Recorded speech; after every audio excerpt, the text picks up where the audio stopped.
I want to show you my food mounds because they're awesome. I love them. So these are the food mounds.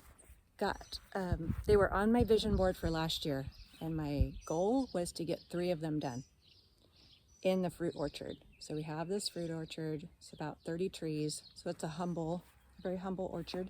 You can see this row of trees. These are apple and pears on this side, and that side is peach, plum, cherry, fig. I think that's it. Over here you can see it's just the trees. It's like a monoculture. It's just trees and then grass that we keep cut. That's not what we want to create out here though. We want to change that and make it a food forest. So you have your top layer, like in a forest, it might be pine trees, is the top canopy layer. And then below that, I think they designate like 7 layers of a food forest. But you got, the different heights of plants that are growing all the way down to the ground. And they're all working together, providing a really healthy ecosystem. And that's what we want to do here. As a food forest, you're typically planting things that you're going to eat, that you're going to use in some way. And as a permaculture farm, it's a great idea to plant things that can provide resources for the plants. So instead of buying fertilizer, I can use the comfrey that we planted over here as fertilizer. So I can take this comfrey and I can cut these branches and I can either drop them around the fruit tree, around the base of it, and let it break down that way. But I prefer to take them because it grows back so fast.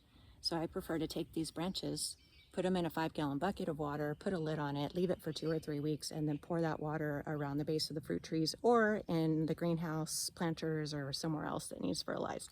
And they're really pretty plants too. They have these nice little purple flowers on them, and they're very dense and good medicinally other ways too that I won't get into right now because we're talking about food forests and I can get distracted very easily.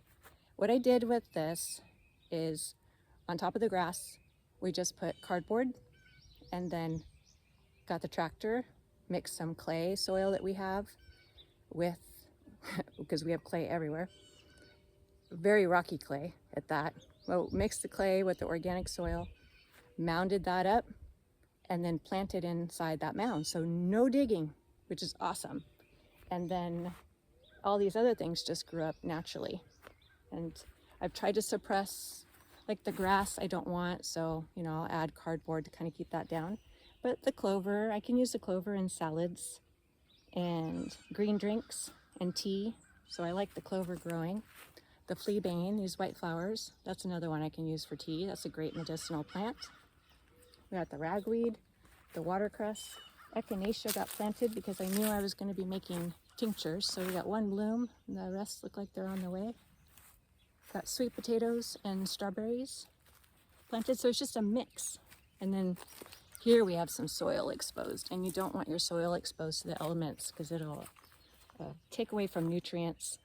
You want to really mulch, put hay, which I would prefer hay, but it's really hard to find hay where the property isn't sprayed with some sort of chemicals. So I think I have a new hookup though, and I'm excited. If that works out, that'll be great. So for now, we're using cedar chips. And it's just that they're more expensive. I'll use that, or I'll use leaves from our trees. So that's the idea, is to use what your property generates in a permaculture farm. We got some bitter dock growing. That's just growing on its own. And there's the sweet potatoes. So that's the idea. Over here is a little different. It's more heavier in the strawberries. But we also got, see those little purple flowers over here? That's called self-heal. And I've made tincture out of that. It's also called Heal All because it's great for all kinds of ailments. And then we got the tall echinacea growing. So the idea is that, so I think I said this, we have 3 mounds because that was the goal last year. And then this year, the goal is to do 3 more mounds. And then, like my hair is like going crazy everywhere, as always. Plus it's humid out here, so it gets super frizzy compared to California. I don't know, whatever. So this year I want to do 3 more mounds. I like watching Dave the Good. He's the one that inspired me to do the mounds because his whole idea is just go for it. Whatever you're trying to achieve, whatever action you're trying to take in your life, don't wait for perfection. Don't wait until you have it all figured out. Just start somewhere. And I really like that. I'm just checking on Yogi. He's got a friend over, so just making sure they're chilling. So, and I like to apply that to other areas in my life. Like lifting weights for my arms. Look at, my arms are getting so, I want to be strong enough to pull someone out of a hole. I can't do that so I told Webster, I lift weights, I work out regularly. He said, what sounds like your weights need to be heavier. You need to lift heavier weights. I'm like, of course I do. So I did. So I upped my game.